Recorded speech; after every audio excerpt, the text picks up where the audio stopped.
My true story. From Colorado, they gave me leftovers in a dog bowl and said it's all the same. I ate in silence. The next day, I called my lawyer and their landlord. Old hag, don't you know how to use chopsticks? Just eat from the dog's bowl. What's the difference? That's redundant. All food is the same, ma'am. You don't get to choose. Do you know you're wasting SSI money? You're a burden. They all laughed. My daughter-in-law, Dana, dropped the plastic bowl to the floor with a dull thud. Inside, a clump of leftover rice, a piece of burnt chicken thigh, and some limp, oil-soaked green beans. The bowl still had flecks of kibble dust on the inside. I recognized it. It was the same one used to feed their golden retriever. My grandson Ben, all of 15 and full of the casual cruelty that grows when no one teaches otherwise, smirked and raised his phone like he might film it. No one stopped her. Not my son James, who sat across the kitchen flipping through his tablet, pretending not to hear. Not the nanny, who was too busy scrolling on her phone to care. Just me, and the bowl, and the silence. I sat down on the bench by the sink, as I had every night for the past month, and ate quietly. The fork was plastic. The food was cold. I chewed slowly, not because it was tough, but because it gave me time to think, time to remember. 3 years earlier, I would have been sitting at my own dining table, in my own house, with my husband carving roast lamb and asking if I wanted another glass of wine. We had a little garden with sunflowers that always tilted toward the kitchen window. We had peace. Then came the stroke. He went quickly, one breath, then stillness. I remember the sound of the paramedic's voice. He didn't suffer. I also remember the silence that followed, the refrigerator humming, the air too heavy. After the funeral, I tried to keep the house, but without his pension and with the property taxes rising every year, it became too much. James offered to take me in. Just until we figure something out, Mom, he'd said. Dana was there, nodding and smiling in that way women do when they are performing patience. I agreed. We sold the house. Most of my furniture was donated. My dishes, my books, my framed wedding photo, boxed up and forgotten. At first it was fine. They gave me the guest room. We had dinner together, polite conversation. I helped with the laundry, folded towels, walked the dog. Then, slowly, things changed. Dana began making comments about how much electricity I used. James stopped involving me in family discussions. Ben complained that my presence made the house feel like a hospice. The guest room became a storage room. I was moved downstairs to the unfinished basement. It's quieter down there, Dana had said. Better for your blood pressure. Now, I slept beside the furnace, under a thin blanket, listening to the thump of footsteps overhead like a reminder I no longer belonged to anything. The dog bowl was new. It came after I asked, one night, if I could heat up my dinner. I don't like cold meat, I'd said, gently. Dana didn't answer. She turned, scraped my food into the dog bowl, and handed it to me. Food's food, she said. Tonight was no different. The laughter stung, but not like it used to. I was learning to wear silence, like armor. I finished eating, washed the bowl, and placed it back in the corner where the dog's water sat. Then I went downstairs, curled under my blanket, and stared at the ceiling. But I didn't sleep. I pulled out the little notebook I kept tucked in my pillowcase and wrote 3 things. 1. October 14, dog bowl again, called burden out loud. No reaction from James. 2. Ben laughed, encouraged. No reprimand. 3. Tomorrow, call Howard, check account, confirm if I still have access. Howard had been my husband's lawyer for 32 years.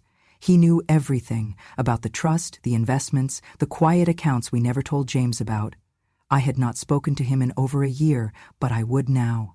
Because they thought I was too old to fight, too small to be heard. But I wasn't stupid. And I remembered everything. There was a time when I was the only reason they had a roof over their heads. James was 27, newly married, and flat broke. He had student loans. Dana had credit card debt, and between the two of them, they could not qualify for a lease anywhere decent. Every application was rejected. Every bank said no, but Harold and I said yes. We dipped into our retirement, signed as guarantors, and in the end, I went ahead and signed the lease myself, just to make sure they had a start, just to help them breathe. It was a small house back then, 2 bedrooms, creaky floors, a patchy lawn, but they called it a castle. They cried the day they moved in, hugged us, promised Sunday dinners forever. I was still working part-time at the library. Harold still fixed shelves and told bad jokes to the clerks. Life was predictable. It was enough. Years passed. They moved again, then again. Each time it was me or Harold co-signing, stepping in when they needed paperwork, a letter of reference, or a little extra money to smooth over a deposit. And we gave it because we thought family meant something. Then Harold died. After 39 years of partnership, raising James, building a small life from next to nothing, he was gone in a blink. A clot. A fall. A final breath taken before I could say goodbye. The house we lived in felt cold without him. Big. Too big. James came the day after the funeral, wrapped me in his arms and said, "You should come stay with us for a while until you figure out what's next." I remember how kind he seemed, how insistent, how Dana smiled and said, "We'd love to have you. It'll be nice for Ben." I believed them. I packed my clothes, I sold my car, I boxed up a lifetime of things and put the rest in storage. I moved into the guest room and told myself it was temporary, a few months to grieve, to settle, to breathe again. The first few months were soft. I was invited to dinner, Dana let me help cook, Ben asked questions about the library. We sat together at the table, passed mashed potatoes, talked about school, the weather, the past. Then, something shifted.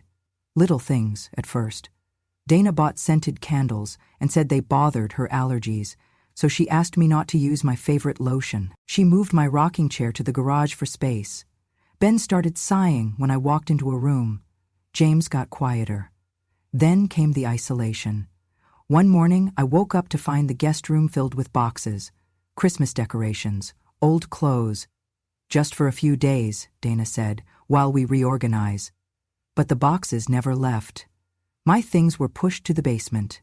Then I was asked if I'd mind sleeping down there, just until the holiday rush was over. They brought down a mattress. Hung a curtain. No one mentioned moving me back up. From then on, I lived below their feet. I ate before them, or after them, or not at all.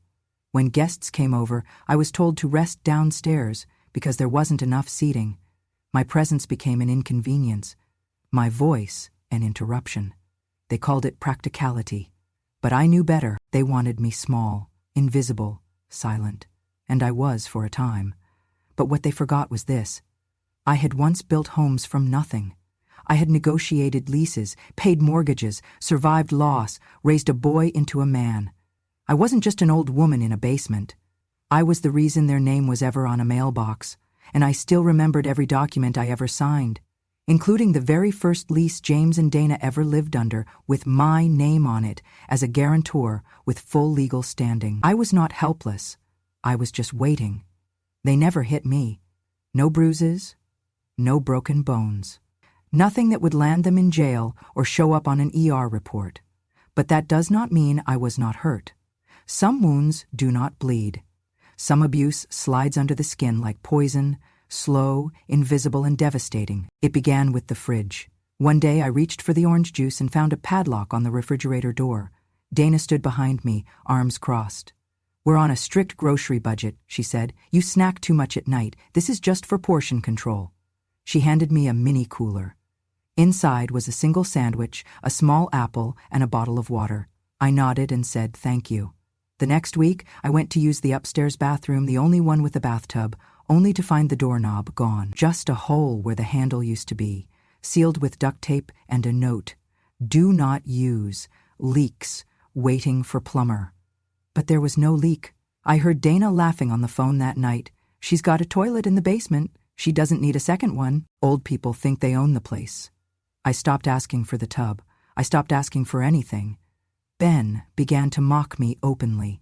He was only 15, but already sharp-tongued and mean in that careless teenage way that comes from watching your parents roll their eyes behind someone's back. At dinner, he'd lean away from me like I smelled foul. "She smells like old closets and dead skin," he once said to a friend, not even bothering to whisper. "She's like a zombie with mothball perfume." I tried to smile through it. I tried to tell myself he was just a child. But a child learns from someone. One afternoon I walked past the kitchen while Dana was on the phone. I heard her laugh, bitter and sharp. Yeah, she still lives here, still breathing, still sucking up our SSI threshold. It's like having a fungus attached to your W-2. I paused in the hallway. She continued, you know what they should do, just give you the option to transfer the benefits to someone useful, not someone who spends all day rearranging cough drops and watching the Weather Channel. James was home. He didn't say a word. I heard the clink of his coffee cup against the counter, the silence of consent. I walked back to the basement and wrote it all down. I had a notebook, small and brown, that I kept under my pillow. October 22, locked fridge, given 1 sandwich for entire day. October 25, bathroom locked. Told leaks, no plumber has come.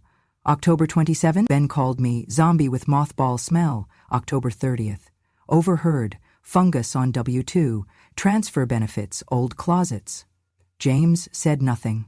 I did not cry. I did not scream. I wrote it down because I knew what they were doing. It was called invisible abuse. The kind that does not show, the kind that people think is too petty to matter. But it mattered. Every lock, every insult, every snide remark. It built a wall around me, brick by brick, until I was no longer a grandmother or a mother or a person. I was a liability, but I was still listening, and I was still documenting. And one day, those little notes would become evidence, because what they did not understand was that silence is not surrender. Sometimes it is strategy. The morning after the plastic bowl incident, I took my tea slowly, not because I was tired, but because I needed silence to plan. Dana was out, Ben was still in bed, James was at work. I had the house to myself for 90 minutes. I walked to the back corner of the basement and pulled out the shoebox where I kept old phone numbers, tax documents, and handwritten notes from the days when Harold and I still balanced ledgers together over the kitchen table. Howard's card was there, pressed between a receipt for prescription glasses and a clipping from Harold's obituary. I dialed. "Margaret!"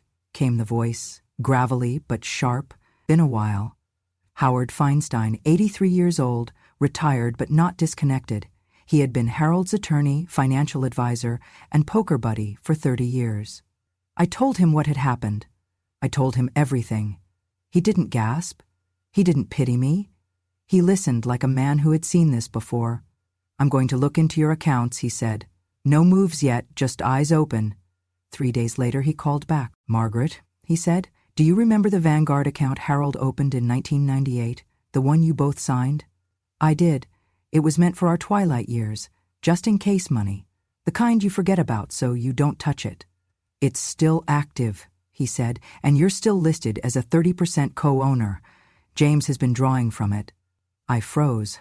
"What?" He listed himself as primary caregiver on a benefits application, claimed you were financially dependent, that you were not managing your own funds, and that you gave verbal consent to transfer control of all assets to the household for streamlined support.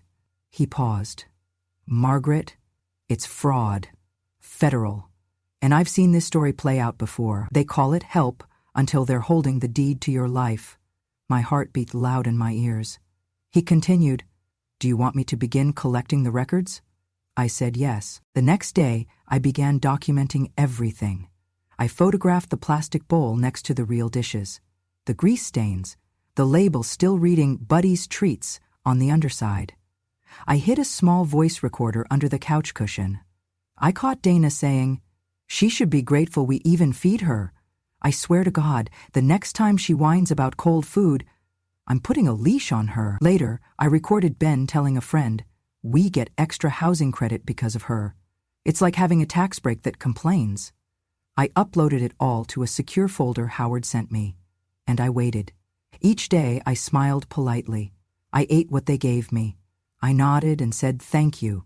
I played the part of the forgetful old woman who didn't know a plate from a trash can. But behind my eyes, the numbers lined up. Dates, documents, statements, slurs. I was not just gathering information, I was preparing for war. Because they thought feeding me from a dog bowl was the worst they'd done, but what they didn't know was that they were the ones about to be caged. It was just after noon when I made the call. The house was quiet. Dana had taken Ben to a soccer tournament in Boulder. James was working late. I had 4 hours to move freely without eyes on me, and I intended to use every second. I walked upstairs with my notebook in hand, the one where I recorded everything, dates, words, threats, the slow undoing of my dignity. I took the kitchen phone. Not my cell, that one Dana checked weekly, but this landline, mounted to the wall near the back pantry, still worked. I dialed the number written in fading blue ink at the bottom of a recipe card. "Cheryl speaking." "Cheryl," I said, my voice firm but even. "This is Margaret Lawson. I'm calling about the house on Willow Creek Drive. The one you own? I believe I was one of the original co-signers on the lease." There was a pause. Then, "Margaret, of course. You're still living there, aren't you?" I looked at the stained plastic bowl on the drying rack. "I am," I said, "but I doubt you know under what conditions." Cheryl grew quiet. She didn't interrupt. She let me explain. Every detail. The padlocked fridge, the isolation, the bathroom I was banned from, the basement room that was really a furnace closet, and most importantly, the illegal tenant. "I'm sorry," she said slowly. "Did you say tenant?" "Yes," I said. "A student named Ava lives in the basement, pays rent in cash to Dana. There is no formal sublease, no notice to you, and she is not listed on any documentation." Cheryl exploded. "I am going to tear that lease apart. I explicitly stated no subleasing, no modifications, no off-the-book arrangements. She's been living there for over 6 months," I added. "Dana has collected roughly $3,000, 0 cents. None of it reported. The student thinks it's legitimate." Cheryl exhaled through her teeth. "Margaret," she said, her voice low, "you just gave me every reason to void their contract. I'm calling my attorney today, and if they so much as blink wrong, I'll have the cops knocking." "Good," I said. I hung up. 5 minutes. That was all it took. 5 minutes to turn the tide of 2 years of silence. I called Howard next, gave him the update. He asked me to upload everything, the photos, the recordings, the bank statements, to a secure cloud folder. "It's time," he said. He didn't elaborate. He didn't have to.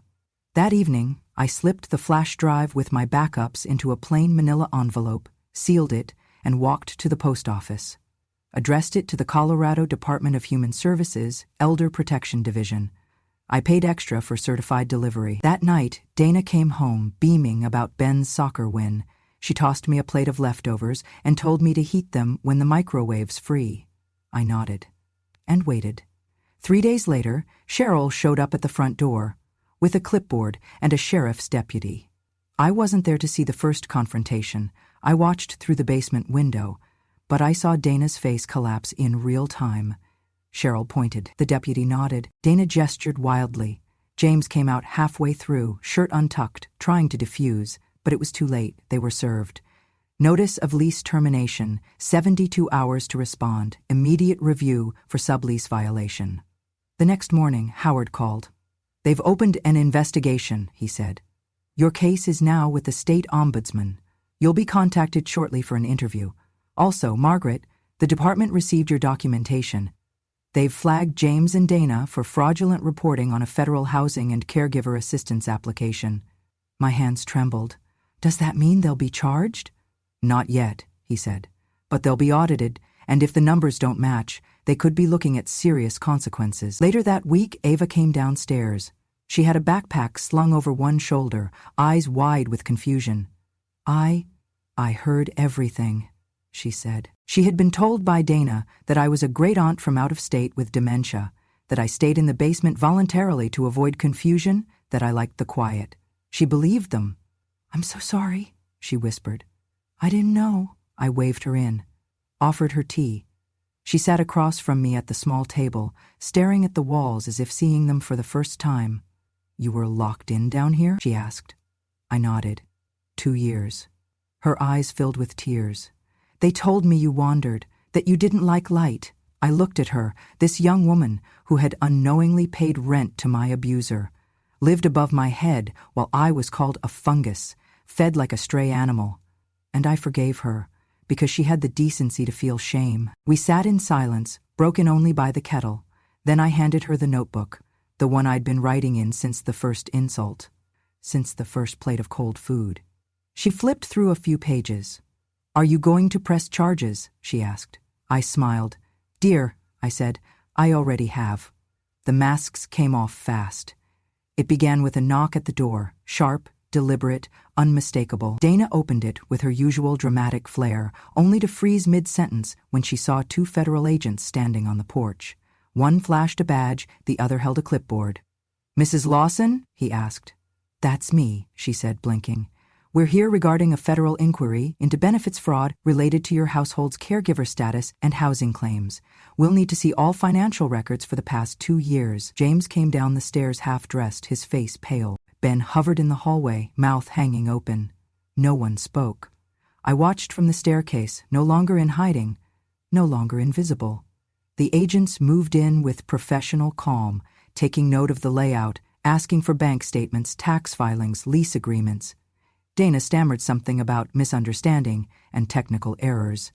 James looked like he was calculating how long it would take to delete an entire hard drive. But it was too late. Howard had already submitted the documents, the recordings, the screenshots, the notebook. Every slur, every transaction, every lie. The next day, Cheryl delivered the eviction notice in person. I happened to be upstairs when it happened. "Due to material breach of lease agreement," she said coldly, "this tenancy is terminated effective immediately. You have 30 days to vacate. Any further violations will be met with legal action." Dana started to cry. James begged. Ben slammed a door and screamed, "This is all her fault," while pointing at me. But I did not flinch. I stood still at the top of the stairs, one hand on the railing, watching the chaos I did not create, but no longer had to survive. That afternoon, I received a call from the Office of the Ombudsman for the Elderly. A woman named Lydia spoke gently, like someone who understood long silences. "Mrs. Lawson, we've completed our preliminary review," she said. "You are officially documented as a victim of financial and emotional elder abuse. We are initiating protective services. You'll be assigned a caseworker to assist with housing, asset recovery, and transitional care." I closed my eyes. Not because I was tired, but because for the first time in years, I was safe. 30 days passed quickly. I watched them pack. Dana cried over designer purses she could no longer afford. James got quieter with each passing box. Ben refused to speak to me at all. And when they left, bags in hand, pride in pieces, I sat in the kitchen where they once fed me scraps and made myself a full meal, on a real plate, from my own fridge. At the table I paid for, with dignity no one could take again. They used to say I was too old to live on my own, too fragile, too confused, too far gone, but here I was, standing in my own kitchen, sunlight spilling across the counter, a warm loaf of bread cooling by the window, the scent of cinnamon filled the air, the kettle whistled, and no one yelled at me for being in the way. After the investigation, I was granted temporary housing through a senior protective program. Howard helped unlock the dormant retirement account Harold had set up in both our names. Money I was told was gone years ago. It was not gone. It had simply been buried. Within a week, I had a clean, quiet apartment overlooking a park. 2 bedrooms. One for me, one for guests. Or someday, for someone else who needed a place to land. Lydia, from the Ombudsman's office, connected me with a local nonprofit called Protect Our Elders. They helped coordinate the move, found volunteers to paint the walls, and even arranged counseling sessions with women who'd lived through the same quiet brutality I had. But I did not want to stop at survival. I wanted to create something, so I opened the Quiet Table. Just a small corner bakery with room for 8, no frills, no loud music, just good tea, fresh bread, and an open seat for anyone who needed it. On the wall near the front, I hung a sign. "No one eats in the dark here." Every Friday we host story hours, not for children, but for seniors. They come to share memories, grief, jokes that no one else laughs at anymore. I serve tea. I listen. I remember. Ava, the student who once lived upstairs while I was locked below, visits often. She brings friends now. They sit with the women and ask questions that matter. They learn what silence costs and what listening can restore. And me? I eat on real plates, with real forks, At a table I set myself, because I no longer eat in the dark, and I never will again. 1 year later, the quiet table was more than a bakery. It was a refuge. Every morning the smell of honey biscuits and buttered scones spilled onto the street. Locals came not just for food, but for breath, for pause, for permission to be human in a world that often forgot how. The walls were lined with photos, not family portraits or award plaques, but candid snapshots of real life. A man helping his mother tie her scarf, a woman writing a letter she never intended to send, a boy hugging his grandmother after school. People didn't come for coffee. They came to be seen. I had become something of a host to the invisible, the widows, the overlooked, the overworked caregivers, who were once daughters and now just dishwashers in their own homes, the women who carried grief like groceries, tightly pressed to the chest so no one could judge them for how heavy it had become. We started a weekly gathering called Speak Even Softly. No microphones, no stages, just a long table, a warm kettle, and a question written on a chalkboard. What's something you wish they'd asked before you gave everything? What did silence cost you? What would you tell the girl you used to be? They came, they answered. Some stayed until the light faded from the windows. Others just left notes in the jar by the counter, sometimes folded tightly, sometimes scribbled angrily. I wanted someone to stop him. I gave up law school to change his diapers. I don't know who I am when I'm not taking care of someone else. And through it all, I listened. That was the lesson, really. They said I was too far gone, that I would not notice the bowl I ate from, the door they locked behind me, the way their voices tightened when I entered the room. But I noticed everything. And I remembered it all. Then, one afternoon, the front bell chimed, the soft ring we installed to signal new stories at the door, and in walked Ava. Older, confident, eyes brighter. She held a tote bag, worn at the corners, and a folder tucked inside. I came to thank you, she said. She stood by the counter as if unsure whether to order or apologize first. You didn't owe me anything, I told her. But you changed everything, she said. She was finishing a degree now, social work with a focus on elder care and intergenerational trauma.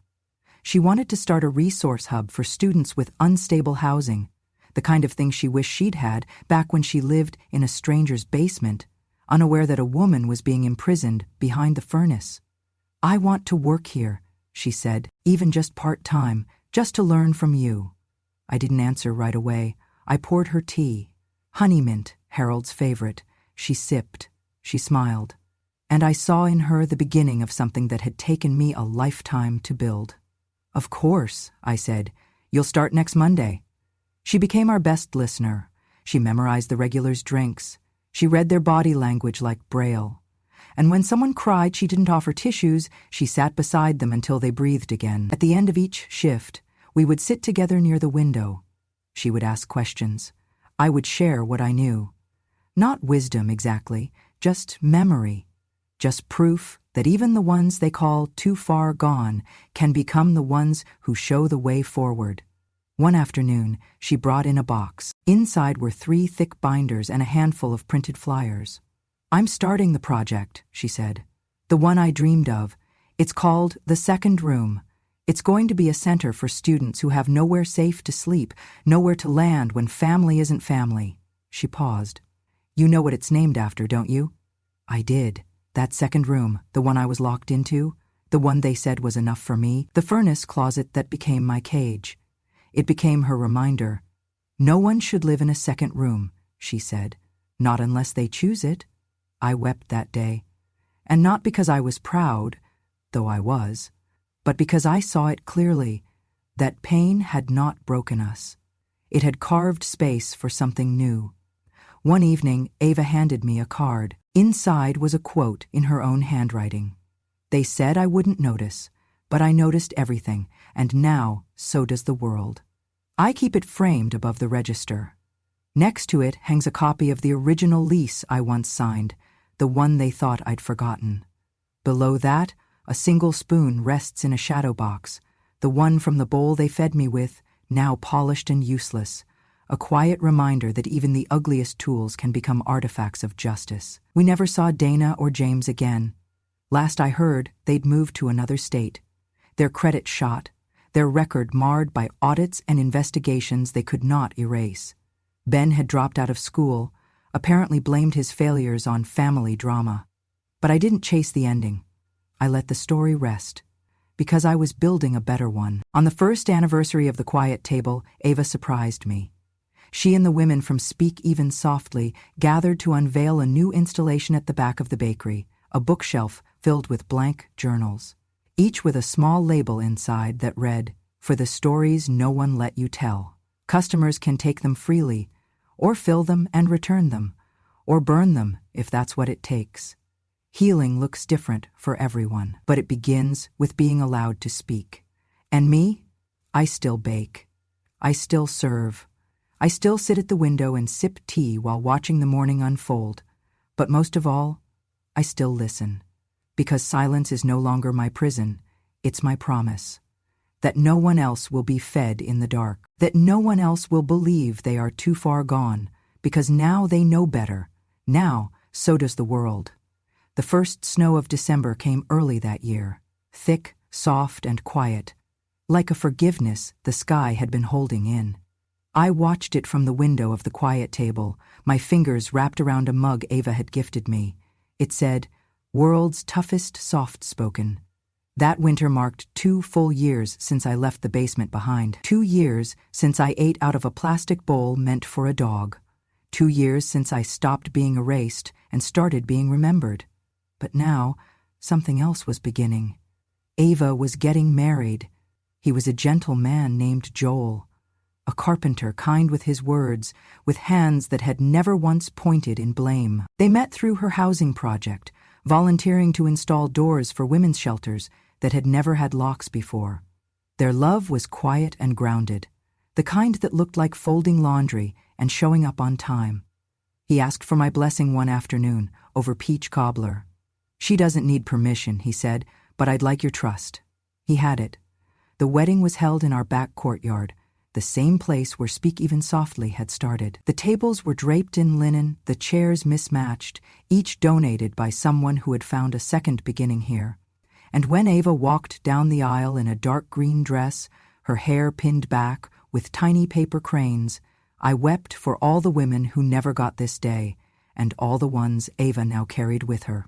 At the reception, she stood and made a toast. "This bakery," she said, "was never just about bread. It was about rebuilding. It was about a woman who taught me that silence is not failure, it's strategy. That survival is not weakness, it's witness." She looked at me.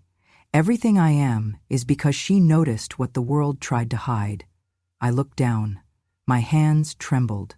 Not from age, but from awe. Later that night, after the guests had left and the courtyard lights twinkled like faraway stars, Ava and Joel sat with me at the long table, eating leftover cake with forks that did not match. "We have a question," she said. I raised an eyebrow. "Already?" Joel laughed. "We want to name the community wing of the second room after you," she said. "A full expansion. Classrooms, legal aid clinics, walk-in support, all under your name." I felt the words sit in my chest like warmth instead of weight. "What name would you give it?" she asked. I paused, thought of all the women who had walked through my door in the last 2 years, women who had whispered truths into teacups, women who left parts of their stories in margin notes, women who came with shaking hands and left with steady feet. "Call it the listening room," I said, "because that's where healing starts." They nodded, and so it began. Construction started the following spring. Volunteers, donations, city grants, everyone pitched in. The opening ceremony was held on a Tuesday morning, and the mayor showed up with a check and tears in her eyes. The building was simple, sunlit, and open. No locked doors, no small rooms, no basements. At the front entrance hung a brass sign that read, "The Listening Room," founded in honor of those who were once silenced. Inside, a framed photo hung beside the reception desk. It showed me at the Quiet Table, seated across from Ava, both of us mid-laugh. Not posed, not polished, just real. Below the photo, a quote carved into wood. She waited, she remembered, she reclaimed. Months passed. The listening room grew, and so did I. I slowed down, yes. My hand stiffened in the cold. My eyes needed brighter lights for reading. But I felt no decline, only deepening. I felt more mine than I ever had before. I started writing again. Little essays, reflections. Ava convinced me to record them as audio diaries. We called them Crumbs of Courage. Every Monday we released a new one, 5 minutes of memory for women drinking coffee, before court, before caregiving, before another day of being strong for everyone else. The episodes spread. They reached libraries in rural towns. They played in shelters. They made it into the pockets of daughters who didn't know their mother's pain. And through them, I lived twice. Once in my time, and once in theirs. Then, last fall, something unexpected happened. Ben showed up.